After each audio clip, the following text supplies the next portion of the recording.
Hello friends, Kishore Mule here. Welcome to my YouTube channel. So today's topic is on decision making, and in this video we are going to learn the quantitative aspect related to decision making. So before we move on to the topic, let me give you a few quotes on decision making. A wise man makes his own decision, an ignorant man follows public opinion. So, as a manager, undoubtedly, we have to be a wise person, we have to be a leader, and a leader is known for his decision making skills. The second quote which I want to highlight here is: decisions decide destiny. There is no action without decisions. So, as a manager, you have to sharpen your decision making skills, and you have to have a firm belief: without a decision, there can be no action. Third quote is by Stephen Covey. He says, I am not a product of my circumstances. I am a product of my decisions. So, if you believe in this attitude, then this video is certainly for you. So, with these three quotes, let us move to the learning of quantitative aspects of decision making. So, let's begin. So, when do we make a new decision? We make a new decision when we are dissatisfied with the existing state of situation, and at the same time we have very few alternatives to improve the existing states. So, this is the fundamental requirement, that when exactly we take a decision. Now, decisions are based on two factors: number one, emotional, and number two, rational. So, here we are not talking of the theory based on or the decision theory based on emotional mode of thinking, but essentially we are focusing on the quantitative aspects related to the decision theory. Yes, that is the basic objective of decision theory, is to provide method of natural decision making wherein data concerning the occurrence of different outcomes may be evaluated to enable the decision maker to identify the best course of action. So, the whole objective of decision making theory is, can we represent the decision in terms of numbers so that they become very easy to understand and interpret. So, let's move to the quantitative aspects of decision making, and we now discuss what are the various elements in the decision making model. So, these are the three basic elements which are there in the decision making model. Number one is courses of action. A decision is made from amongst a set of defined alternatives. So, unless and until we have the alternatives, unless and until we know the alternatives, we cannot take a decisions. I must have options in front of me: option A, option B, option C. Then let's talk about the second element in the decision making process, which we call it as states of nature. That is, consequence of any action is what we call as states of nature. Obviously, state of nature is not in our hands. To explain course of action and state of nature, I will quote an example. A student is appearing for the examination. So, a student appearing for the examination is course of action, that is in his hands. The result of exam, that is what we call as state of nature. Now, the third element in the decision making model is what we call as payoff, and this concept, payoff concept, is very important for us when we discuss about the quantitative aspects related to decision making. Here what we are trying to highlight is, can we represent the consequence in terms of numbers?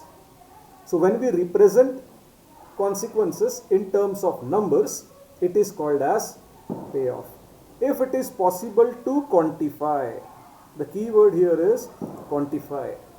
Can you attach a number?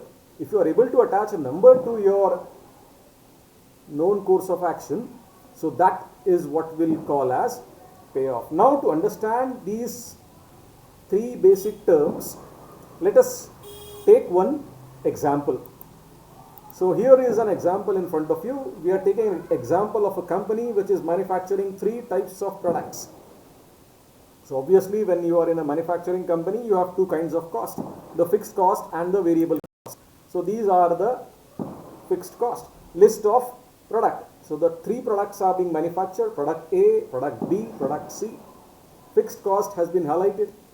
So what is fixed cost? Fixed cost is nothing but a cost which does not depend upon number of units you manufacture. Whether you manufacture 1 unit or 100 units or 1000 units. So if you are manufacturing product A, the fixed cost will be 25,000 rupees. So what is the variable cost?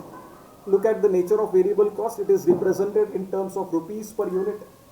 So rupees per unit signifies that this is going to vary depending upon the number of units that you manufacture. So in case of product A, the variable cost happens to be rupees 12. Now the likely demand or the number of units, how the units are going to be sold. So these are what we call as the demand, which is unknown to us. So if you take it from the manufacturer's point of view, the manufacturer does not know whether the demand will be poor for the product, moderate for the product, or high for the product. So if the demand is poor, the number of units that can be sold or estimated by the manufacturer that he will be able to sold is 3,000. For moderate, 7,000. For high demand, 11,000 units. Okay. Now additional information that is given to us is the selling price of each product is rupees 25. So for the sake of simplicity, we have kept the selling price of A, B and C as rupees 25 per unit. Now here the question is, we have to prepare a payoff matrix. So from this example, let us understand what are the courses of action. So A, B and C here are representing course of action. This is in the hands of manufacturer. He can manufacture a product A or product B, as well as he can go for product C. Now what is this poor, moderate, high? This demand is not in the hands of manufacturer, and therefore this demand is what we say is the state of nature. So demand can be poor, demand can be moderate, demand can be high, depending upon the market condition. Okay, so let us learn how do we prepare the payoff matrix. So let us move to the solution part. Yes, so let D1, D2, D3 represent poor, moderate and high demand respectively. How do we calculate the payoff? Payoff is nothing but whatever has left with me after I take an action. Okay, so as a manufacturer, what I am going to do is, I am going to manufacture the product and sell that product in the market, right? So sales revenue minus cost. Now in this case, the cost is given in terms of fixed cost and variable cost. So let us calculate D1A. So what does D1A represent here? D1A represents here that you are presuming that demand is poor and you are manufacturing product A. So how will you calculate? It is given to me that 3 multiplied by 25. So what is 25 here? 25 is nothing but the selling price. Okay, if the demand is poor, let me go back.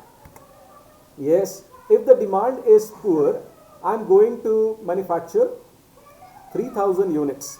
Okay, so for the sake of simplicity, what I do is I write only 3. So let us move forward here. Yes, 3 into 25 minus 25,000 is given to me as what you call as a fixed cost. Okay, yes, so for the sake of simplicity, I remove 3 zeros, so I write here only minus 25 minus, right, 3 into 12.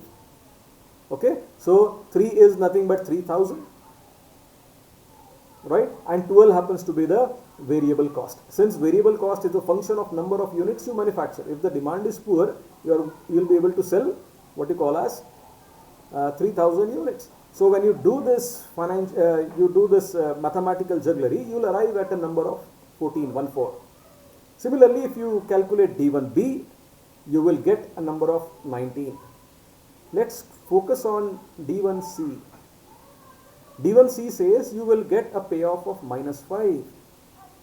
What do you mean by payoff of minus 5? That means here you are going to incur a loss if you are going in for what you call manufacturing, if the demand is poor and you go for manufacture of product C. Yes, so let's move, and on the same lines we calculate what you call as D2A. D2A represents that the demand is moderate, and in this case you are trying to manufacture product A. So what is going to be your payoff? So the payoff which you will calculate, you will get at 66, 91, 59. So same for D3A. D3A represents that the demand is likely to be high and you are manufacturing product A. If you go in for manufacture of product A, you will incur a payoff of 118. If you go for manufacture of product B and the demand happens to be high, then the payoff, resultant payoff will be 163 rupees. Same for the product C, the payoff will be 123 rupees. So let us tabulate the results. So when you tabulate the results, so you get to know what are the various payoff. That is to say, if you are manufacturing product A and the demand is poor, you will generate a payoff of 14 rupees. If you manufacture product A, if the demand is moderate, you will generate a payoff of 66 rupees. If the demand is, if the demand is high and you manufacture product A, you will generate a product of 118 rupees. Similarly for B and C. So that is how we calculate the payoff. Hope, dear friends, you have learned about the basic fundamentals related to quantitative decision making. So here's Kishore Mole signing off, not before reminding you to subscribe to my channel, and yes, do not forget to press the bell icon. Thank you.